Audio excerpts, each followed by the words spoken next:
intitulé Quel rôle des influenceurs à l'ère de l'hyperconnexion. Merci d'être si nombreux cet après-midi dans ce Planète Océan à Montpellier pour le festival Le Monde Nouveau. Nous sommes ensemble pour 1 heure donc sur cette question de l'influence. Ils et elles sont suivis par des milliers, voire des millions de personnes. Elles partagent une grande partie de leur vie et de leur passion sur les réseaux sociaux. Ils et elles sont parfois plus dans nos vies que certains de nos proches, sans qu'on les connaisse vraiment. Depuis une dizaine d'années, elles nous influencent, et c'est même à ça qu'on les reconnaît. Influenceurs, influenceuses, elles sont de tout type, ils et elles sont de tout type pour tout le monde, et elles ont ce point commun d'influencer nos vies, nos envies et nos imaginaires, et même d'en avoir fait leur métier. Le youtubeur philosophe Cyrus North, ou Cyrus North en fait, comme je ne connais pas, je ne sais pas comment ça se prononce, si vous savez, parle de relations parasociales. C'est-à-dire qu'on a l'impression qu'on les connaît, puisqu'elles nous regardent dans les yeux, elles s'adressent à nous, mais bien sûr, évidemment, ce n'est pas le cas. Elles sont devenues des rôles modèles. D'autres sont devenus des médias à part entière. On va en parler avec toi, Jules. Alors, comment ça fonctionne l'influence? Pourquoi ça marche? Et puis, à l'heure de l'urgence écologique, est-ce que les influenceurs, les influenceuses sont des ennemis à abattre, ou au contraire, peuvent-ils devenir nos meilleurs alliés? Alors pour y répondre, 2 invités. Alors c'est le format masterclass, donc vous allez avoir un long temps de parole chacun. Et ensuite, on vous donnera l'opportunité de poser toutes vos questions. Je commence par toi, Amélie. Amélie Deloche, tu es cofondatrice de Paye ton influence, qui est un collectif qui interpelle les influenceurs et influenceuses pour leur faire prendre conscience des enjeux climatiques. Tu es également consultante et en influence responsable avec Post-Influence. Ça, c'est ton activité que tu as lancée depuis. Et puis, on t'avait connu aussi pour ce collectif, pour un réveil écologique. Donc, tu as une activité de militante écolo depuis un petit moment. On trouve d'ailleurs les affiches de Pour un réveil écologique avec ce burger Lisez le GIEC dans les gares encore. Et c'est voilà, bravo à nouveau pour ça. Et avec toi, Jules Stimpling, alors je le prononce bien, je suis désolé si je l'écorche. Okay. Tu es cofondateur du Crayon, donc qui est un média de débat dédié aux jeunes, pour les jeunes, qui a cette spécificité de mettre face à face des personnalités assez différentes, même des personnalités ou des personnes, tout simplement, pas forcément connues. Et puis, tu as à côté monté ton propre média qui s'appelle Jules comme César. Alors, tu te présentes plus comme un créateur de contenu qu'un influenceur, on en parlera. Où du coup tu partages des contenus plutôt culturels sur culturel, c'est bien littérature ou autre, films, etc. autour de l'écologie. Donc ça c'est 2 comptes. Le premier est 203 000 abonnés sur YouTube, cette chaîne, et 120 000 abonnés pour ton compte Jules comme César. Alors du coup, pour commencer peut-être, parce que j'ai fait une rapide présentation, j'aimerais bien quand même que vous vous situiez, que vous nous disiez d'où vous parlez, et puis peut-être commencer par toi, Amélie. Comment tu es tombée dans cette marmite de l'influence? Vaste question. Alors comment je suis tombée dans cette marmite de l'influence? Si je reviens un peu sur mon parcours, ça fait longtemps que je suis des influenceurs. J'ai été et je suis toujours une très grosse consommatrice de YouTube. Et en fait, j'ai toujours été très intéressée par ce milieu-là. Il s'avère qu'à un moment de ma vie, j'ai eu ce réveil écologique qui a fait que je me suis notamment engagée au sein d'un collectif qui s'appelle Pour un réveil écologique. J'ai orienté ma vie professionnelle aussi sur les enjeux écologiques, et dans mon premier travail, en fait, je faisais de la sensibilisation aux enjeux de développement durable, et j'ai travaillé c'était en 2019, on a travaillé justement avec Hugo Décrypte pour porter nos messages, et c'est là où je me suis dit, ah oui, non mais il y a vraiment quelque chose à faire avec les influenceurs. Ils peuvent justement être des vecteurs de sensibilisation très efficaces, parce qu'ils arrivent à avoir l'attention de comités qui maintenant sont de plusieurs millions de personnes. Et de cette première expérience avec de marketing d'influence avec un influenceur pour porter ces messages écologiques, est venue d'autres réflexions sur le fait que finalement, oui, les influenceurs, justement, aujourd'hui, ils ont un impact énorme sur ma génération, sur les jeunes, et qu'il y en a certains qui prônent des messages écologiques, mais la plus grande majorité continue à promouvoir des modes de vie de consommation qui ne sont plus compatibles avec l'urgence écologique. Et de ce constat-là est partie l'idée de se dire comment on peut faire en sorte de lancer une dynamique de transition au sein du secteur de l'influence influence pour que l'écologie fasse partie des réflexions, fasse partie finalement du quotidien des influenceurs et qu'ils puissent réfléchir concrètement aux messages qu'ils font passer, à ce qu'ils normalisent et comment ce qu'ils normalisent, ce qu'ils mettent en avant s'inscrit ou pas dans ce contexte écologique actuel qui est très préoccupant. Et donc on a créé avec 3 autres amis très engagés sur les enjeux écologiques le collectif Paye son influence en décembre 2021 avec pour objectif justement d'aller interpeller le monde de l'influence sur son impact écologique et d'aller faire comprendre aux influenceurs qu'on a besoin d'eux dans la transition. Et en pratique, du coup, donc ça veut dire que vous voyez un post influent, d'une influenceuse ou d'un influenceur sur Instagram qui va promouvoir tel ou tel produit ou déplacement et vous mettez une action en place, quoi. C'est ça, c'est comme ça que ça fonctionne, Paye ton influence? Exactement. En gros, le premier objectif du compte, c'était vraiment d'aller interpeller des influenceurs. Donc, quand on voyait, par exemple, un post qui promouvait un gros concours pour gagner un voyage à l'autre bout du monde en avion, ou alors qui promouvait, par exemple, des grosses industries polluantes comme la fast fashion, l'idée, c'était d'aller mettre un commentaire sous le post en expliquant, bon, bah voilà, là, tu valorises une industrie qui est impactante alors que tu as des milliers d'abonnés. Ces abonnés-là vont potentiellement vouloir acheter ce produit ou alors se dire que vouloir aller à l'autre bout du monde alors qu'on est dans un contexte écologique. Du coup, on avait ces premières actions-là. Et ensuite, on s'est dit, on ne peut pas juste interpeller les influenceurs. L'idée, c'est aussi de les rallier à notre cause, comprendre aussi leurs freins à parler de la transition. Et du coup, l'idée, ensuite, ça a été de créer du dialogue avec les influenceurs, mais avec finalement l'ensemble du secteur de l'influence. Donc aussi les agences d'influenceurs qui, forcément, sont des parties prenantes absolument indispensables dans le secteur, mais aussi les marques. Et donc, de plus en plus, avec les posts qu'on a pu faire de sensibilisation aussi à travers notre compte Instagram, certaines interpellations et le fait que on soit aujourd'hui d'une certaine manière identifié dans le secteur de l'influence, on a pu ensuite mettre des choses en place et travailler en collaboration avec des acteurs du secteur. Jusqu'à leur formation, on en reparlera juste après. Jules, je me tourne vers toi. Même question, d'où tu parles, d'où tu viens, quel est ton bagage culturel peut-être qui t'a conduit à monter ce média qui s'appelle le Crayon et ensuite lancer ta propre chaîne d'influence. Bonsoir à tous. Moi, je suis ravi d'être là pour parler de ce sujet qui me tient à cœur. Moi, j'ai ces 2 casquettes que tu as décrites. La première, le média Le Crayon. On est en réalité sur YouTube, effectivement, avec 200 000 abonnés, mais au-delà de ça, sur tous les réseaux sociaux, globalement, à peu près 650 000 abonnés au cumulé. Et Jules comme César sur Instagram et TikTok. Jules comme César, j'y viendrai dans un second temps, parce que l'aventure de la création de contenu, de mon côté, a commencé par Le Crayon. Il y a 4 ans, avec des amis, des personnes qui sont devenues des amis entre-temps et mes associés actuels, mais des personnes que j'ai rencontrées pour le projet, on s'est dit qu'il y avait 2 problèmes majeurs pour lesquels on a voulu lancer un média qui y réponde. Premièrement, un désintérêt croissant des jeunes pour les sujets politiques qui se traduisait par l'abstention. Et deuxièmement, des bulles de filtre sur les réseaux sociaux qui conduisent à montrer un contenu auquel on adhère déjà à chaque individu.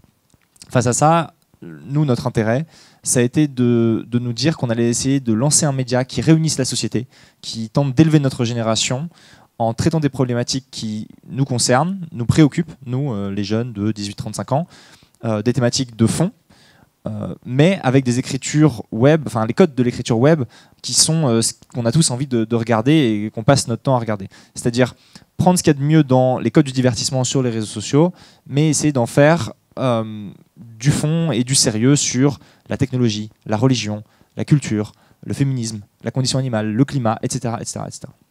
Donc ça, c'est la mission du Crayon, réunir la société, élever notre génération. Et on y travaille du coup avec une équipe de 14 personnes aujourd'hui qui produit tous les jours du contenu sur les réseaux sociaux.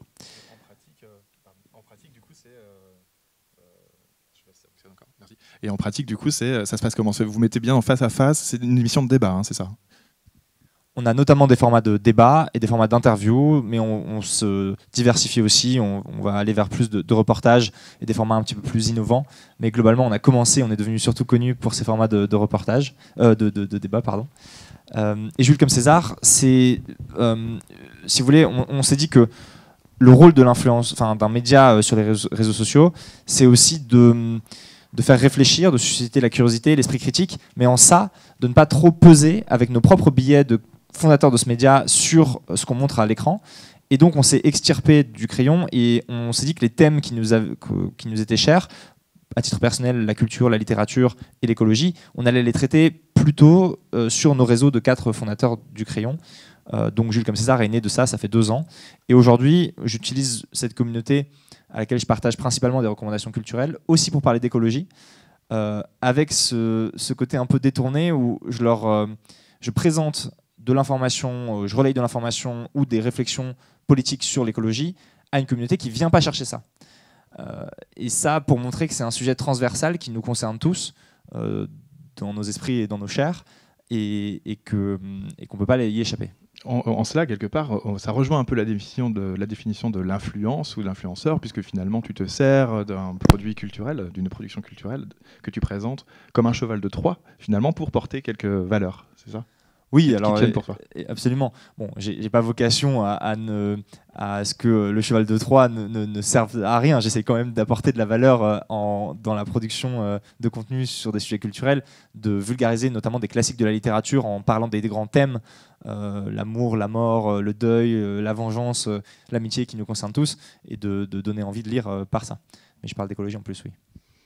Aujourd'hui, est-ce que tu sais, tu as une vision sur les communautés, ceux qui te suivent, et ceux qui suivent le crayon aussi? Est-ce qu'il y a des différences un peu entre ces communautés-là? Est-ce que tu pourrais nous en dire un peu plus sur qui suit quoi, qui va être intéressé par quoi sur ces deux médias, réseaux? Ce qui est intéressant, c'est que sur les réseaux sociaux, les communautés sont assez finement liées aux thématiques qu'on traite, forcément.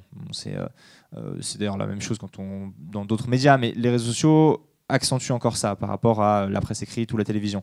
Donc, sur un média comme le Crayon, on a traité de plein de thématiques qui sont des thématiques très politiques, parfois très très sensibles, autour des violences policières, autour de l'immigration, autour du féminisme, et donc qui cristallisent parfois des débats avec des gens qui sont un peu plus véhéments ou de plusieurs camps et qui se rencontrent sur un média qui est un média de débat. Donc c'est fait pour ça, mais parfois il y a une forme de véhémence aussi dans les propos, et des audiences et conservatrices et progressistes qui se mélangent. Sur Jules comme César, c'est intéressant, on a une communauté qui est un peu plus... j'ai une communauté qui est plus ouverte, on va dire, au sujet culturel, et en général un peu plus douce, un peu moins politiquement engagée. Et donc la manière dont je traite d'écologie est un peu différente aussi. Sur le Crayon, on va faire un débat sur l'effondrement, un débat sur la sobriété, une interview sur la décroissance, un peu plus intello. Sur Jules comme César, j'essaye de parler plutôt à la sensibilité, en montrant ce qui est poétique dans la préservation de la biodiversité, dans la sauvegarde du monde, et ce qui est au contraire tragique dans la destruction du bien commun. Est-ce que c'est plus masculin sur le Crayon, est-ce que c'est plus jeune par l'un par l'autre? Les communautés sont... C'est peut-être un petit peu plus... on a globalement 75% de 18-35 ans sur le Crayon, et puis c'est peut-être un peu plus féminin sur Jules comme César. Enfin, c'est même majoritairement plus féminin. Sur le Crayon, c'est un peu plus équilibré, un peu plus âgé aussi. Ok. Alors, pour bien comprendre ce dont on parle là cet après-midi, Amélie, je me retourne vers toi. De quoi on parle quand on parle des influenceurs? Est-ce qu'on a un peu une idée déjà, est-ce qu'on peut se faire un portrait type des influenceurs? Qui sont-ils? Comment ils travaillent? Voilà, qui sont quoi? Est-ce qu'il y a vraiment tout type d'influenceurs? Et puis voilà, déjà dans un premier temps. Et puis aussi, quelle est aussi la part des influenceurs aujourd'hui? Est-ce qu'on sait combien il y en a en France? Est-ce que ça croît énormément? Voilà, quels sont un peu les éléments de données comme ça qu'on pourrait se donner? Bien sûr, alors si on reprend un peu le secteur de l'influence en France, il y a une agence d'influence qui s'appelle Reach qui a fait une estimation du nombre d'influenceurs en France, et ce serait à peu près 150 000 influenceurs. Alors, qu'est-ce qu'ils mettent derrière le mot influenceur? Ils mettent des personnes qui sont suivies par plus de 5 000 personnes. Donc voilà, en France, ce serait à peu près 150 000 personnes, sachant que dans ces 150 000 personnes, il y a une minorité qui vit de cette influence-là. En termes on va dire de grosseur du marché, le secteur de l'influence, c'est un secteur qui est en croissance exponentielle. Il va peser d'ici la fin de l'année près de 21 milliards de dollars, donc c'est près de 15 fois plus qu'en 2015. Donc on voit qu'il y a vraiment une croissance absolument exponentielle au niveau français, mais aussi au niveau mondial. Aujourd'hui, plus de 80% des marques font appel aux influenceurs pour vendre leurs produits, et ça va continuer à augmenter forcément. Et d'ailleurs, il n'y a pas maintenant que les marques qui utilisent l'influence, on voit les gouvernements, et on voit tout type de secteur économique qui fait appel à l'influence pour vendre des produits ou des idées. Sur on va dire le portrait type d'un influenceur, c'est extrêmement complexe. On va dire qu'il y a énormément de types d'influenceurs différents. Il va y avoir des influenceurs lifestyle, jeux vidéo, plus famille, même écolo, etc. Je pense que ceux qui ont, on va dire, du coup, il n'y a pas de portrait type, mais en tout cas, ceux qui ont le plus de visibilité aujourd'hui, qui sont les plus suivis, ça va être beaucoup des influenceurs lifestyle et jeux vidéo. Donc, par exemple, je peux citer Squeezie et Lena Situation, qui sont les plus gros influenceurs français et qui, voilà, à eux deux, ont une audience de près de 40 millions de personnes. Donc voilà, on a quand même ces très gros influenceurs français qui appartiennent à cette catégorie-là. Mais il y a plein de types d'influenceurs, même des choses qui sont des fois ultra niches. Par exemple, il y a des influenceurs qui sont spécialisés sur de la biodiversité ou n'importe quoi. Mais bref, il y a vraiment plein de... des influenceurs, j'avais oublié le nom, des influenceurs qui sont spécialisés dans la chasse, par exemple. Il y a une niche, bref. Du coup, on peut vraiment trouver tout et n'importe quoi.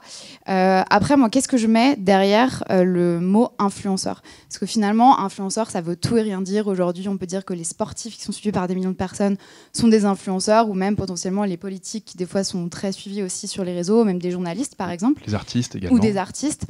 Derrière le mot influenceur, moi, je mets vraiment quelqu'un qui monétise sa visibilité en ligne à travers des partenariats et des collaborations avec les marques. Là, ça réduit un peu le champ et du coup, ça va être vraiment des personnalités qui vont vivre de cette influence-là en faisant des partenariats avec des marques, et ce qui n'est pas forcément le cas, en tout cas pour tous les types d'influenceurs.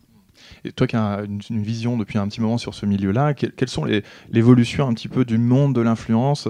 On sait qu'il y a eu une loi qui est passée dernièrement, peut-être qu'on peut revenir dessus, mais voilà, quels sont un peu ce monde de l'influence se professionnalise, comme tu le dis.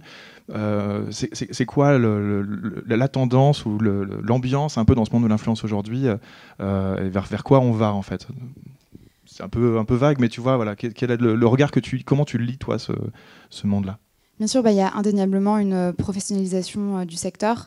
On va dire que si on reprend un peu l'influence de 2015, on va dire là où il y a vraiment eu de plus en plus, notamment d'influenceurs, notamment à l'époque d'influenceuses beauté qui prenaient beaucoup de place, sur YouTube notamment, c'était le Far West. C'est-à-dire que les marques ont commencé à se dire à l'époque, ah oui, ces influenceurs-là commencent à avoir de la visibilité et donc on pourrait justement faire en sorte d'utiliser cette visibilité pour vendre nos produits, mais il n'y avait aucun encadrement juridique.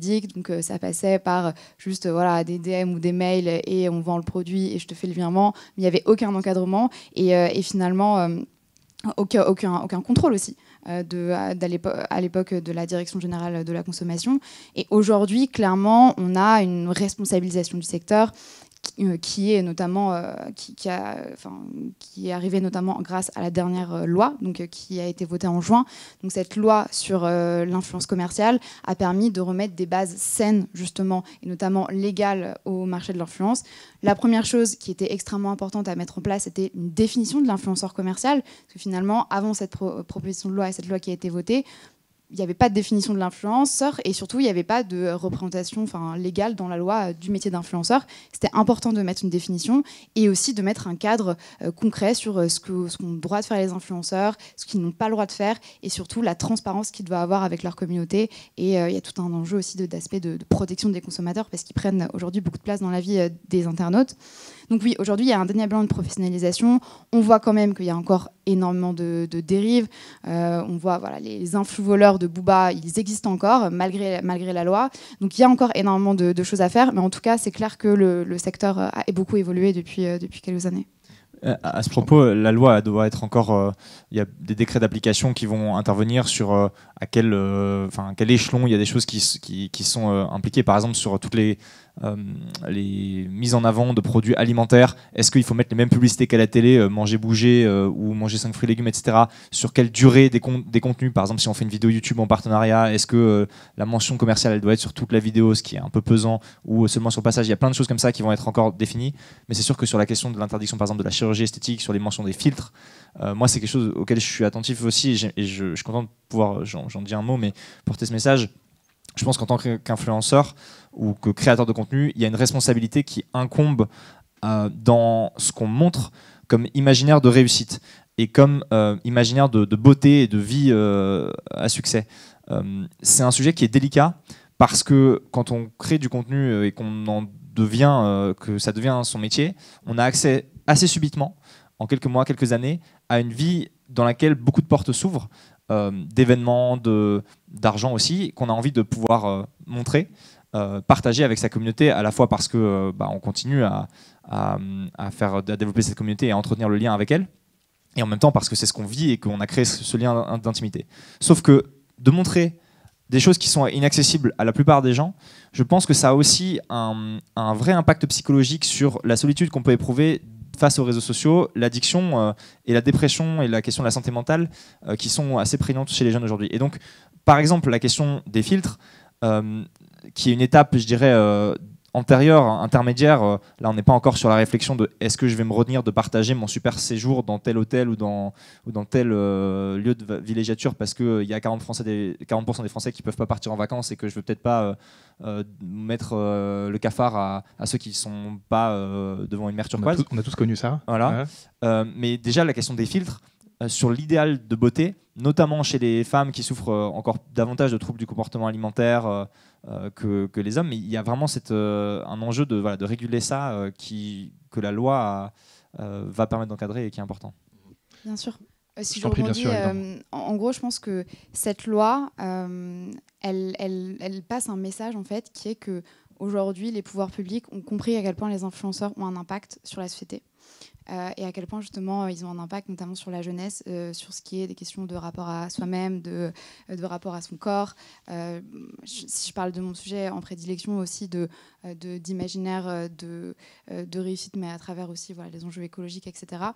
Et donc il y a vraiment, aujourd'hui on comprend à quel point les influenceurs ont un impact sur la société, ont un impact sur peuvent justement orienter les normes sociales, orienter les comportements de consommation, les imaginaires de réussite, les modes de vie. Et ça, c'est extrêmement intéressant de voir que typiquement en France, on est des précurseurs là-dessus, que c'est la première loi influenceur qui existe au monde. Et du coup, ça va permettre ensuite d'aller encore plus loin avec cette loi. Typiquement, avec Paye ton influence, on a beaucoup travaillé avec les pouvoirs publics et aussi avec les députés qui ont porté la proposition de loi pour y intégrer tout un aspect de responsabilisation écologique, parce que pour nous, c'est un sujet forcément qui est crucial et encore plus crucial pour la génération qui regarde les influenceurs, les 18-25 ans, 18-35 ans, qui sont notre génération qui allons devoir nous adapter au réchauffement climatique et vivre justement vivre les répercussions du réchauffement climatique. Donc pour nous, c'est extrêmement important de l'intégrer. Bon, cette loi ne l'a pas intégré pour le coup, mais on espère qu'il y aura des choses dans les prochains décrets. Mais en tout cas, je pense qu'aujourd'hui, même entre guillemets les boomers en fait, du gouvernement ont compris à quel point les influenceurs ont un impact, à quel point justement avec cet impact vient une certaine forme de responsabilité. Et ça, on va dire, ça amène potentiellement un encadrement peut-être encore plus pertinent pour ce secteur-là. On l'espère, et notamment face aux conséquences, à l'urgence écologique dont on va reparler juste après. J'avais envie de reposer la question, mais dans l'autre sens. Pour toi, Jules, qui a du coup une communauté qui est importante, qui te regarde, qui t'attend, comment est-ce qu'on vit en tant qu'influenceur le fait d'être médiatisé aussi comme ça, de se transformer d'un coup en personnage public? Est-ce que c'est aussi là où il faut aussi de l'accompagnement peut-être, ou de la prévoyance, de la prévention pour ces peut-être les plus jeunes qui se disent en fait, c'est ça que j'ai envie de faire dans la vie, etc. Mais sans se rendre compte, peut-être, des conséquences pour sa vie psychologique, sociale, etc. C'est une bonne question. Je pense que les éléments principaux qui sont impactés par la visibilité qu'on a sur les réseaux sociaux, c'est l'anonymat. Donc on est de moins en moins anonyme. Moi, j'en suis à un stade qui est parfaitement vivable. Les personnes que tu as citées ou d'autres peuvent difficilement se rendre dans un lieu public sans provoquer une émeute ou c'est pas encore ton cas, Jules? Non, c'est pas mon cas. Et franchement, je le souhaite pas. C'est assez terrible parce qu'on se pose la question de ce qui est retenu quand on est dans le train et qu'on renverse son café, qu'on a une discussion au restaurant, etc. Ça arrive très régulièrement, ça arrive à des proches, ça m'est arrivé à moi aussi, qu'on reçoive après un petit message sur Instagram. « Ah, j'ai vu que tu étais à tel endroit, etc. » Et on se demande « Tiens, qu'est-ce qui a été dit? Est-ce que j'ai dit une bêtise ?» Et donc d'être sur ses gardes, c'est compliqué. Moi, franchement, jusque-là, ça va. Je m'en plains pas. Il y a cette question de l'anonymat. Il y a la question de la responsabilité vis-à-vis de ce qu'on montre. C'est ce que j'abordais ou j'esquissais tout à l'heure. Ça, je pense qu'il y a peu d'influenceurs qui se posent la question, malheureusement, de cette question de est-ce que je vais partager sans filtre toutes mes pensées, quitte parfois, quand j'aborde un sujet politique, à ce que ça puisse créer un énorme buzz ou bad buzz. On l'a vu avec les sujets de Mila, avec cette personne qui avait dansé dans une église. Bon, il faut faire attention aussi quand on touche à des sujets sensibles. parce que ça peut avoir des répercussions, y compris sur sa vie personnelle, qui sont dramatiques. Et puis ça a un impact, on a une responsabilité aussi. Hein. Quelqu'un comme Hugo Décrypte fait vraiment très très attention, et il est ultra carré parce qu'il touche à... Franchement, je loue toute son équipe, le travail qu'ils font et la responsabilité qu'ils ont en touchant toutes les franges de la population avec un rôle d'information qui est assez important. Et lui, par exemple, si vous regardez, il ne montre quasiment rien de sa vie privée. Mon avis, c'est que c'est en partie aussi parce que quand on veut parler à tout le monde, et plus on veut parler largement, moins on doit, je dirais, ajouter de cercles qui parlent de soi et qui au final, qui sont des cercles concentriques qui rétrécissent la loupe qui parle de nous. Enfin, tu veux dire que plus tu incarnes, plus tu te mets en avant toi et ton intimité, moins tu parles au plus grand nombre? Ouais, parce que du coup, on va montrer des choses qui sont, si c'est moi qui parle, je vais montrer des choses qui sont c'est le vécu d'un homme blanc, le vécu d'un homme qui habite à Paris, qui a grandi dans tel milieu social, etc., qui n'a pas d'animal, qui va en vacances à tel endroit. Et donc, il y a cette question de ce qu'on montre, c'est important d'avoir une responsabilité. Et pourtant, c'est ce qui fait que ça fonctionne, hein, l'influence. Comment ça marche, Jules? Comment ça a pu, parce que tu l'as lancé il y a 2 ans, quelque chose comme ça, 2-3 ans, Jules comme César. Qu'est-ce qui a fait que ça a pris, qu'aujourd'hui tu as 120 000 abonnés sur Insta? C'est une bonne question. C'est l'algorithme des réseaux sociaux qui en est très responsable. Il faut un moment être à la bonne de l'algorithme, et pour ça, c'est créer du bon contenu. Donc pour ça, il y a des codes, et puis il y a de la régularité qu'il faut avoir, il y a des coups de peau, il y a des relations qui peuvent aider aussi. Je veux dire, d'être dans un écosystème où on apprend de la création de contenu, mais ça se fait pas uniquement soit par de la volonté. C'est un peu comme la méritocratie. C'est évidemment, plus on travaille et plus on est régulier, etc., plus on a de chances d'y arriver, mais c'est pas automatique. Et j'ajoute que c'est pas forcément souhaitable. Parce que c'est vrai que moi, je suis assez attristé, à vrai dire, de voir que chez les enfants ou les adolescents, ce soit youtubeur qui soit un métier plus désirable que d'être professeur, d'être astronaute, d'être pompier, etc. Je pense que c'est important, évidemment, qu'il y ait des gens qui soient dans le divertissement, mais ça ne fait pas tourner la société. Il faut prendre un peu d'humilité aussi par rapport... Et quand je vois les gens qui sont au Forum Le Monde Nouveau, des gens qui ont des usines pour recycler les bouteilles ou le rendre lavable, des gens qui soignent des animaux sauvages dans des associations ici dans le département, je trouve que voilà, il faut aussi savoir rester un peu humble par rapport à l'influence qu'on a et ce qu'on fait vraiment dans la vie, quoi. Donc Amélie, toi tu vas au contact des influenceurs avec le collectif Paye ton influence, et du coup pour leur dire en fait voilà, ce que vous faites là c'est pas écologique, c'est pas en lien, enfin c'est pas en cohérence avec ce qu'on souhaite pour demain. Quelles sont les réactions que tu as pu avoir? Quelle est cette discussion qui se noue avec les influenceurs, influenceuses avec laquelle vous discutez? Est-ce qu'il y a eu des avancées, des gens qui ont compris, qui se sont mis aussi dans votre camp, entre guillemets, dans le camp de l'écologie du monde de demain? Oui, alors il faut savoir qu'avec Paye ton influence, nous, l'objectif, c'est de sensibiliser des créateurs de contenu, des influenceurs qui, de base, n'ont pas un contenu qui est en lien avec les enjeux écologiques.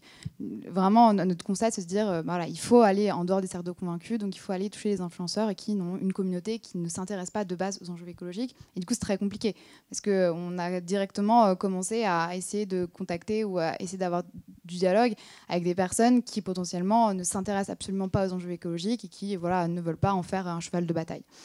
Alors au début de la création du compte, on était beaucoup ignorés, on braquait beaucoup en fait, parce qu'on avait des fois des interpellations qui étaient toujours pédagogiques, mais voilà, qui étaient dans une forme de name and shame quand même. Et le name and shame, ça peut quand même braquer. Et au fur et à mesure, en fait, il y a eu quand même une certaine forme de prise de conscience, en tout cas de la part de certains influenceurs, de certaines agences aussi d'influenceurs, de se dire forcément, en fait, on ne peut pas vraiment vous reprocher d'essayer de faire en sorte que l'écologie soit un sujet dans le secteur de l'influence, parce que c'est indispensable, parce qu'on est dans une crise écologique sans précédent, que c'est le plus grand défi de l'humanité, et que voilà, on essaye juste, nous, de faire avancer les choses. Donc on a beaucoup été ignorés, un peu bloqués, et puis de plus en plus, on a vu que les influenceurs commençaient à se justifier de prendre l'avion, se justifier de faire ce partenariat, etc. Pourquoi ? Parce qu'ils recevaient de plus en plus de commentaires sous des posts de leur audience ou des gens extérieurs qui leur disaient « Ah voilà, tu devrais peut-être commencer à prendre soin de ton empreinte carbone. Là, tu travailles avec une marque de fast fashion, ça a de l'impact, c'est pas ouf, etc. Donc, on a aussi une communauté de plus en plus présente qui est une minorité qui n'est pas silencieuse, qui va mettre des commentaires sous des posts, etc. Et qui, du coup, voilà, met des petites graines dans les têtes de l'influenceur. Et plus il va recevoir de commentaires là-dessus sur son impact carbone, plus voilà, ça crée un peu des prises de conscience. Donc, ça a permis d'avoir une certaine forme des influenceurs qui se justifiaient sur leur mode de vie ou sur leur partenariat, etc.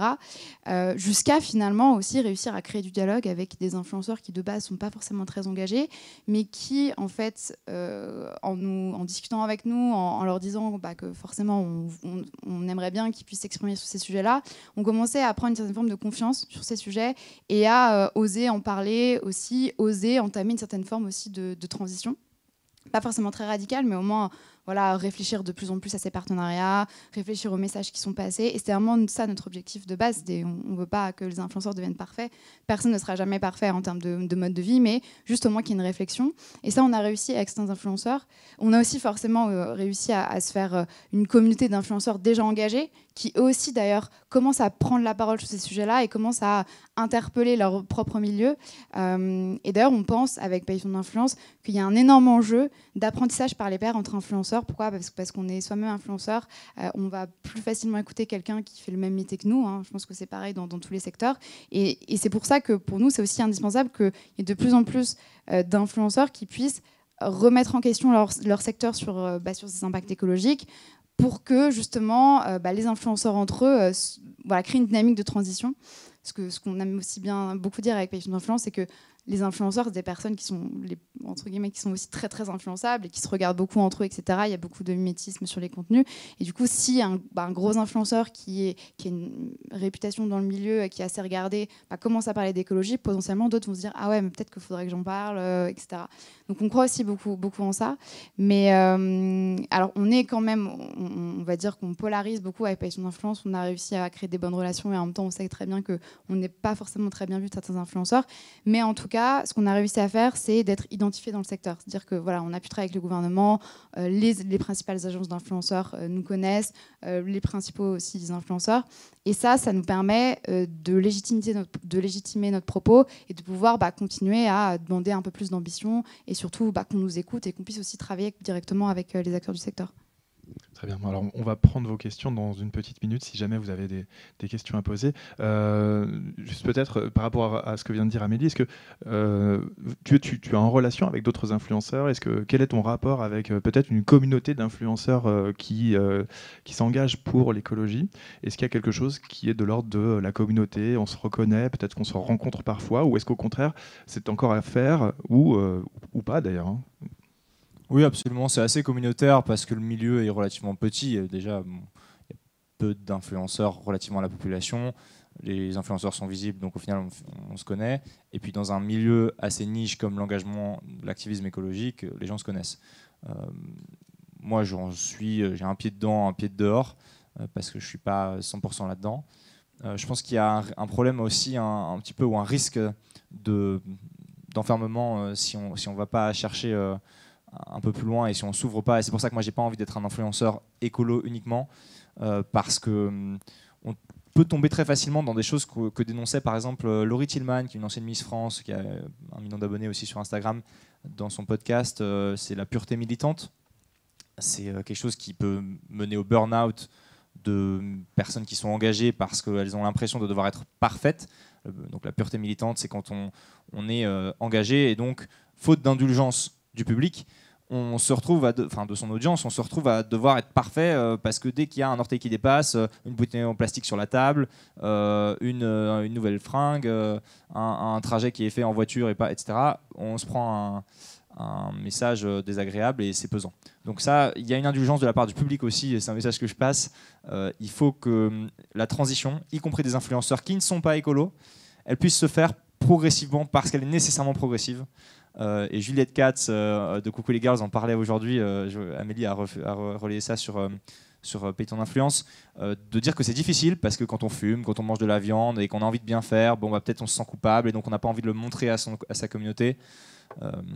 C'est que même un gars comme Squeezie dont on parlait, il il aurait envie de faire un peu mieux et en même temps, il organise un prix automobile qui véhicule, au-delà de la question des émissions de carbone de ce prix-là, et qui véhicule un imaginaire autour de l'auto. Donc bref, pas évident, et le public doit être un peu indulgent et les influenceurs responsables. Très bien. Alors, j'ai quelques questions, mais certainement peut-être des mains peuvent se lever. Alors, je ne les vois pas, mais Lucille, qui a un micro, peut tout à fait se rendre près de vous si vous avez envie de rebondir sur ce qui vient d'être dit. On a parlé de différentes choses. Il y a la personne dont vous venez de parler, par exemple, c'est une influenceuse, hein, c'est ça Ok. Voilà. Je suis un peu un boomer de tout ça, alors c'est vrai que je ne maîtrise pas tout. Lucille, est-ce qu'on a une question? Bonsoir. Ok, super, merci. Bonjour, pardon. Je voudrais juste vous demander une question basique. Qu'est-ce qui différencie ce que vous appelez comme influenceur avec les lobbies? Vous voyez ce que je veux dire? Lobby de l'écologie, lobby de l'automobile, lobby tout électrique, lobby nucléaire, etc. Ça représente des sommes faramineuses, c'est par dizaines, centaines de milliers de dollars, j'allais dire, d'euros. Et comment vous vous situez par rapport au lobby industriel et chimique et tout, quoi. Par rapport à l'écologie, je pense à mademoiselle qui pourrait peut-être me répondre. Merci beaucoup pour votre question. Est-ce que tu es un lobby? Non, moi j'ai une première réponse, c'est que un lobbyiste, en français, c'est un représentant d'intérêt. Un représentant d'intérêt, c'est quelqu'un qui intervient pour les intérêts d'un secteur ou d'une marque. Quand on est influenceur, on représente son intérêt propre, on se représente soi-même en fait. On n'a pas d'autre intérêt que son intérêt personnel, à moins justement de se constituer en communauté, donc une des influenceurs écolos. Et alors, peut-être qu'on pourrait parler d'un lobby, mais quand la connotation de lobby en général, c'est à la fois donc cette question de l'intérêt et puis les modes d'action qui sont pas identiques.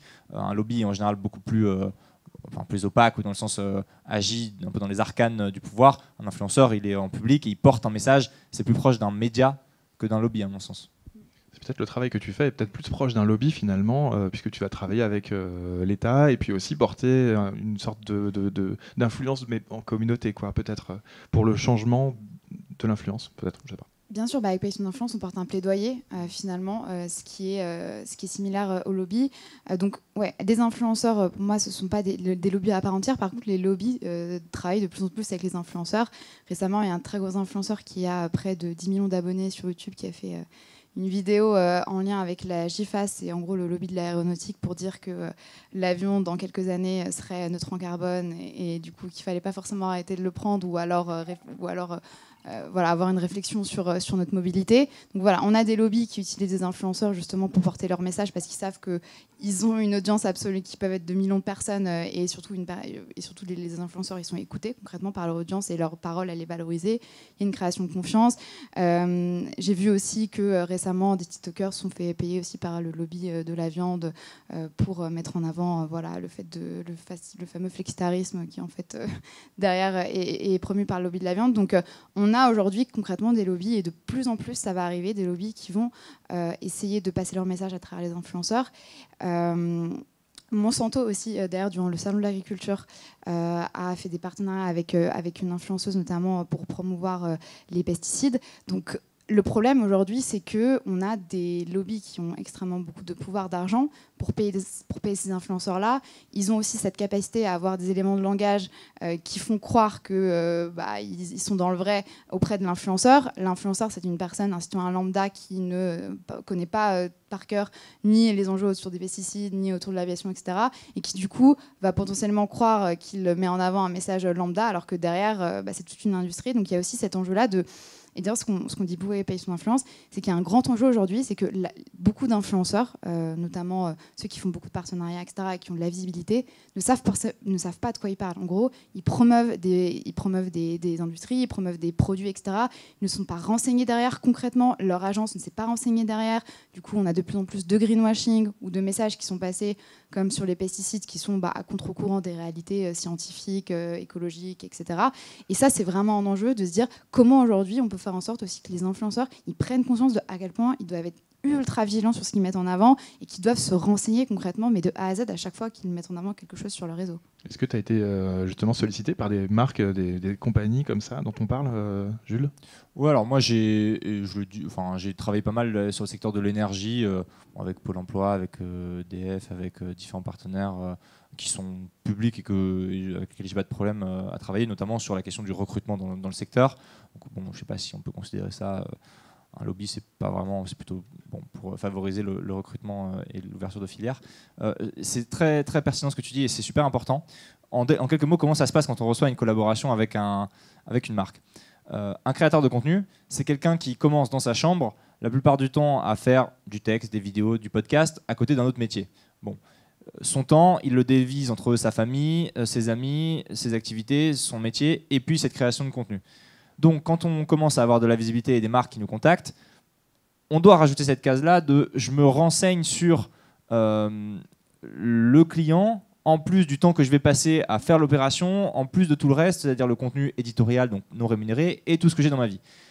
Non seulement ça prend du temps, mais en plus, il faut la capacité à comprendre les sujets, qui parfois sont complexes, quand c'est Bayer, donc cette grande entreprise pharmaceutique qui possède Monsanto aujourd'hui, qui porte des messages, bah voilà, il faut pouvoir décrypter ce qu'il y a derrière. Parfois, il y a des intermédiaires, donc soit une agence d'influence qui est missionnée par la marque et qui même pas édulcore, mais alors, enfin, plus ou moins délibérément simplifie le message parce qu'il y a une campagne de communication et donc on va mettre en avant tel produit ou tel engagement. Bayer veut plus d'énergie renouvelable. Je parle de Bayer, c'est un exemple. Je veux dire, une marque veut plus d'énergie renouvelable dans sa production.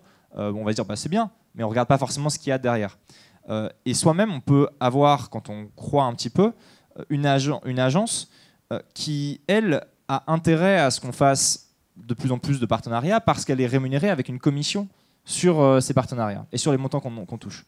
Or, d'ailleurs, les grandes boîtes, les gros lobbies qui ont beaucoup d'argent rémunèrent mieux que les petites boîtes éco-responsables. Donc tout ça fait que le manque de temps, le manque d'information, le désalignement d'intérêts, le cynisme peut-être aussi, fait qu'un créateur de contenu qui reçoit une proposition commerciale, et j'ajouterais aussi une avidité ou juste un besoin d'argent, parce que quand on nous propose 1000, 2000, 5000, 10 000, 20 000 euros pour certains pour une collaboration, on se dit est-ce que je vais vraiment refuser ça alors que ça me paraît pas si mal, et puis tant pis, et puis c'est pas que moi, et puis etc. Donc tout ça c'est complexe et il faut de l'éducation et il faut de la responsabilité aussi de la part des créateurs. Peut-être une question pour rebondir là-dessus. Lucille, on ne le voit pas alors. Ok. A priori, il y a une question. Bonjour. Bonjour. Certains disent que les influenceurs sont bien plus efficaces que les médias traditionnels pour sensibiliser les jeunes générations aux enjeux climatiques. Donc déjà, je voudrais savoir qu'est-ce que vous en pensez de ça. Comment vous faites pour atteindre un public diversifié? Voilà, parce qu'aujourd'hui, les enjeux climatiques ne concernent pas que les jeunes. Tout le monde doit s'engager dans cette vraie problématique.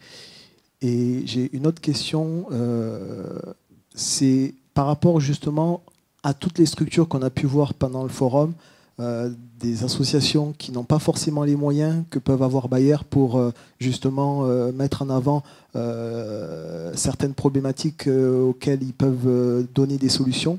Est-ce que les influenceurs ne devraient pas justement ne pas monnayer les démarches et les structures, les startups qui n'ont pas les moyens justement, mais qui ont des vraies solutions à apporter aux nouvelles générations et même à toute la population? Voilà. Oui, sur la question du rôle des influenceurs dans la sensibilisation, alors il n'y a pas encore d'études qui disent que si un influenceur parle d'écologie, ça va être plus efficace que les médias, par exemple. Mais il y a des études qui prouvent que les influenceurs, ils ont une capacité justement d'influence, c'est pas pour rien qu'ils sont appelés comme ça, beaucoup plus forte que des médias ou que la publicité classique. Donc on se dit que si, de manière générale, ils ont une plus forte influence, quel que soit le sujet, potentiellement leur discours va beaucoup plus être écouté, va beaucoup plus porter et va potentiellement beaucoup plus faire en sorte de passer à l'action. Et surtout, je reviens sur cet enjeu-là qu'on a mis en avant, mais c'est cette fameuse relation parasociale que l'influenceur crée avec sa communauté. Donc la relation parasociale, c'est le fait de être vu comme une certaine forme d'ami de sa communauté, mais c'est une relation à sens unique parce que l'influenceur ne vous connaît pas, mais vous le connaissez parce que voilà, vous le suivez au quotidien. Voilà, la première personne que vous voyez au réveil, ça peut être des influenceurs, peut-être la dernière aussi avant de vous coucher.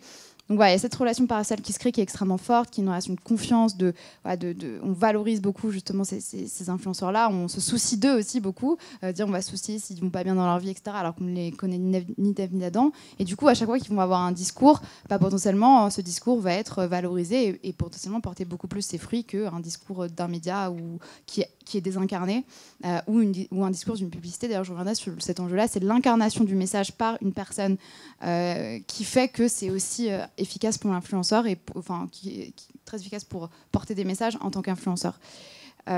Sur la deuxième question qui était... Tous les tarifs réduits sur les startups ou les assos. Il y a déjà des influenceurs qui le font, des agences qui le font. Typiquement, je travaille avec une agence d'influenceurs qui le fait, qui fait ce qu'on appelle du pro bono. C'est-à-dire qu'elle offre de la visibilité à des assos, à des combats, etc., ou à des ONG pour des tarifs qui sont extrêmement réduits ou même qui sont gratuits. Et je pense qu'il y a aussi beaucoup de créateurs qui naturellement vont partager, par exemple, des assos qui les ont contactés en DM, etc. Parce qu'ils se disent oui, c'est normal que je puisse utiliser aussi ma visibilité pour porter des messages. Donc ça se fait. Après, peut-être pas assez, mais il y a un vrai enjeu de concurrence déloyale forcément entre ces grosses industries très polluantes qui ont énormément d'argent pour payer les influenceurs et pour du coup porter leur modèle de société et les acteurs éco-responsables qui, eux, n'auront jamais autant de moyens et ne pourront jamais rivaliser avec ces industries-là. D'où la question de la responsabilisation et de l'éducation des influenceurs. Moi, j'approuve tout ce que tu as dit. Est-ce que sur les éléments toi que tu mets en avant sur les productions culturelles, littéraires, etc., est-ce que c'est aussi des choses que tu fais parfois tu vas peut-être prendre un peu d'argent sur un partenariat plus gros pour justement démarcher toi-même des choses que tu as envie de défendre, créer un autre type de relation avec peut-être une maison d'édition qui n'a pas forcément beaucoup de moyens, etc. Comment est-ce que tu noues toi tes relations de partenariat si on peut en parler, bien sûr. En général, les productions culturelles que je recommande sont pas sponsorisées. Ça m'est arrivé une fois de le faire pour un tarif d'ailleurs très réduit, effectivement, avec une maison d'édition. C'était une des premières opérations que j'ai faites. Ils m'ont fait confiance. C'est souvent des invitations aussi, parce que c'est vrai que souvent on nous propose, on m'invite dans un musée pour voir telle exposition ou à l'avant-première d'un film. Donc là, voilà, si j'en parle, tant mieux. Sinon, tant pis. En gros, l'influenceur, soit il est rémunéré et il y a ce qu'on appelle un brief qui est associé, c'est-à-dire un cahier des charges. Soit il n'y a pas de rémunération et on peut toujours lui proposer des choses. C'est ce qu'on appelle du gifting. Si on envoie un produit, ça peut être du maquillage, un jouet, que sais-je, ou une invitation dans un sujet sur un événement ou une place de ciné, auquel cas l'influenceur en parle s'il a envie. Donc, Très bien. Lucille, je vois qu'il y a une question encore. Ouais. Bonsoir. Bonsoir. Merci d'abord. Moi, je me posais une question par rapport à ce sujet qui est d'utilité publique, c'est-à-dire on parle de sobriété, du respect du vivant. Justement, est-ce qu'il y a des moyens, notamment financiers, qui sont mis en œuvre pour sensibiliser ces influenceurs et influenceuses qui n'ont pas les bases, comme on peut dire, et est-ce que, notamment à travers de Paye ton influence, c'est quelque part votre objectif à terme de sensibiliser par des formations, notamment ces influenceuses? Bien sûr, c'est un de nos objectifs. On en a déjà fait. On a déjà fait des fresques du climat avec des influenceurs. Récemment, on a participé à un atelier d'automne qui était mis en place pour des influenceurs, notamment dans des trains, etc. Donc, on essaye de plus en plus de faire ça. Le problème, c'est que les influenceurs, il faut aussi qu'ils aient une volonté de prendre du temps pour être sensibilisés. Et étant donné que nous, on a un objectif de sensibiliser des influenceurs qui, de base, ne le sont pas forcément, ça peut être difficile. Mais je pense qu'il y a vraiment un enjeu concrètement derrière. Et d'ailleurs, il y a d'autres entités comme par exemple le Shift Project qui a commencé à se mettre sur ces questions-là, d'autres assos aussi qui veulent justement que ce soit la fresque du climat, les ateliers d'automne, de plus en plus essayer d'aller chercher justement les influenceurs pour les sensibiliser. Donc voilà, il y a tout un écosystème écolo qui n'est pas que Paye ton influence, qui a cet objectif-là. Et clairement, c'est indispensable parce que les influenceurs, voilà, on ne peut pas non plus leur reprocher de ne pas s'intéresser aux enjeux écologiques parce que finalement, ils sont comme les citoyens lambda, c'est-à-dire qu'ils n'ont pas été formés pendant leurs études aux enjeux écologiques. Et voilà, voilà, comme les Français, de manière générale, on n'a pas forcément été formés et qu'on s'est auto-formés. Donc il y a vraiment un enjeu de sensibilisation, de formation. Et ça doit passer par la volonté personnelle, mais je pense que ça doit aussi passer par les agences d'influenceurs, potentiellement, qui devraient finalement faire en sorte de proposer ça à leurs influenceurs, peut-être même obligatoirement, voilà, de faire une fresque pour le climat, comme on en voit par exemple beaucoup dans les entreprises aujourd'hui. Mais le climat, quand même, je dirais que ça reste un sujet extrêmement tabou dans l'influence, ou en tout cas dans l'influence qui n'est pas engagée écologiquement. Pourquoi ? Parce que le climat, forcément, ça remet en question le modèle d'influence qui est de promouvoir des produits, d'appeler à la consommation. Et du coup, derrière, pour un influenceur de prendre conscience du réchauffement climatique, derrière, et d'en parler, forcément, ça amène à une certaine forme de responsabilisation. Et cette responsabilisation doit forcément être corrélée à des sacrifices sur certains partenariats, refuser de travailler avec certains secteurs économiques qui sont trop polluants, refuser certaines opportunités qui peuvent être extrêmement alléchantes pour les influenceurs. Et ça, c'est encore quelque chose qui est très compliqué, en fait. C'est-à-dire qu'on a des créateurs qui ne sont pas engagés, qui vont potentiellement parler un peu, des fois, d'écologie ou partager des choses en lien avec l'écologie, mais derrière, à partir du moment où il y a une certaine forme de sacrifice qui doit advenir, là il n'y a plus personne, quoi. Donc ça c'est vraiment compliqué aujourd'hui, tout l'aspect finalement business model de l'influence qui se fait autour aujourd'hui de gros acteurs économiques qui ont encore beaucoup d'argent à donner. J'avais une question peut-être en rebond et un peu en complément. En fait, l'écologie aujourd'hui, c'est aussi un mot qui fait peur. On le voit de plus en plus, on le prononce à un repas de famille, il y en a qui quittent la table. Donc il y a une nécessité de peut-être raccrocher les wagons sur ces questions-là et peut-être d'avoir un discours, on pourrait dire un peu moins surplombant, un peu moins élitiste aussi. Hein. La manière dont on a pu parler d'écologie jusqu'ici. Est-ce que le monde de l'influence, et je m'adresse un peu à vous deux, puisqu'il s'adresse aux jeunes un peu de tout type, etc., et potentiellement des classes plus populaires aussi, peut-être plus rurales ou dans des quartiers populaires, est-ce que finalement, on pourrait demander aux influenceurs ou influenceuses, est-ce que c'est pas le bon levier pour porter ces messages-là et raccrocher les wagons, justement ? Est-ce que là, on a un atout, peut-être une carte à jouer, entre guillemets ? Oui, alors c'est vrai que l'opposition entre fin du mois et fin du monde, qui est très très concrète pour des millions de personnes, elle a du sens. Et en même temps, on a des personnes qui s'engagent pour raccrocher ces wagons-là. Je prends l'exemple de quelqu'un qu'on connaît, Ferris Barkat par exemple, qui est un militant écolo qui travaille avec Banlieue Climat, une association, à essayer de sensibiliser dans des quartiers populaires banlieusards à des personnes au sujet écologique. Et on voit que les mécanismes qu'on peut appeler des mécanismes d'oppression du capitalisme font en général les mêmes victimes du côté économique et du côté écologique. D'ailleurs, le changement climatique a pour première victime des pays qui n'en sont pas responsables historiquement en termes d'émissions de gaz à effet de serre, des pays du Sud et qui vont souffrir d'inondations, par exemple, ou qui souffrent déjà d'inondations et qui voient leur terre s'éroder, par exemple, ou des famines naître de sécheresse.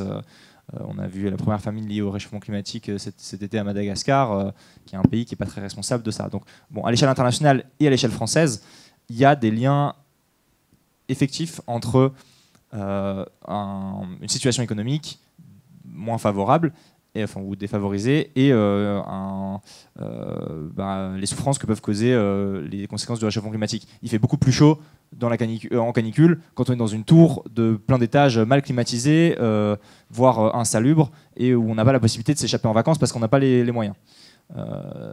Et on l'a vu pendant le Covid, c'est la même chose avec le changement climatique et ça va s'aggraver. Et donc face à ça, il faut faire passer ces messages-là. C'est pas évident parce qu'il faut la légitimité de le faire aussi. Moi, qui suis plutôt bien nanti, je me sens pas d'expliquer la vie à quelqu'un qui est d'une classe populaire, plus populaire que moi, et de lui dire bah écoute, faut arrêter de manger tel produit, tel truc, faut arrêter de prendre la bagnole. Non, mais donc il faut trouver les bons leaders pour le faire. Il y en a, mais oui, c'est sûr que c'est important. Oui, bien sûr. Puis il y a cet enjeu-là de se dire, bon, bah, voilà, les influenceurs, ils mettent en avant des modèles de réussite et ça va faire rêver des jeunes potentiellement qui n'ont pas l'occasion ni de consommer, ni voilà, d'aller à l'autre bout du monde, prendre l'avion. Et ça, c'est normal en tant que quand tu es jeune, tu as envie, voilà, tu as du rêve dans les yeux. On voit ces influenceurs qui voyagent partout, qui sont invités par des grandes marques, qui côtoient des célébrités, etc. Et c'est extrêmement complexe. Typiquement, de demander à des influenceurs, limite, en fait, d'avoir un discours à leur audience qui serait moi je peux faire tout ça, mais toi ne le fais pas parce que c'est le réchauffement climatique. Du coup, c'est extrêmement complexe concrètement. C'est pour ça que porter le message écologique par les influenceurs, notamment forcément quand certains, qu'ils viennent de milieux aisés de base ou pas, en tout cas accèdent à un moment à un niveau de vie qui est extrêmement aisé et qui permet de faire beaucoup de choses et forcément de plus consommer, de plus prendre l'avion, etc. C'est complexe d'avoir ensuite de discours de dire à ses abonnés qui ont une empreinte carbone 100 fois moins importante que en fait il faut plus faire ça, etc. Donc c'est très délicat comme discours. Concrètement, j'ai pas forcément la solution concrète, mais oui, c'est une vraie question. Est-ce qu'il y a des bonnes pratiques, des choses que vous avez pu voir, des comptes à suivre aussi peut-être sur ces sujets-là, des influenceurs qui s'y prennent bien pour faire parler d'écologie différemment à un autre type de public? Ouais, moi je pourrais citer des influenceurs que j'appelle en transition. Donc c'est des influenceurs qui de base n'étaient pas forcément très engagés sur les questions écologiques et qui à un moment ont fait un virage plus ou moins radical. Je pourrais parler d'un influenceur qui s'appelle Globetrotter, donc Benjamin Massini, qui est un influenceur voyage qui prenait beaucoup l'avion, faisait beaucoup de partenariats avec des aéroports, etc., des compagnies aériennes, et qui en fait, après, à un moment du Covid, a eu un réveil écologique et qui a arrêté totalement de prendre l'avion, et qui du coup promeut tout ce qui est mobilité douce, etc.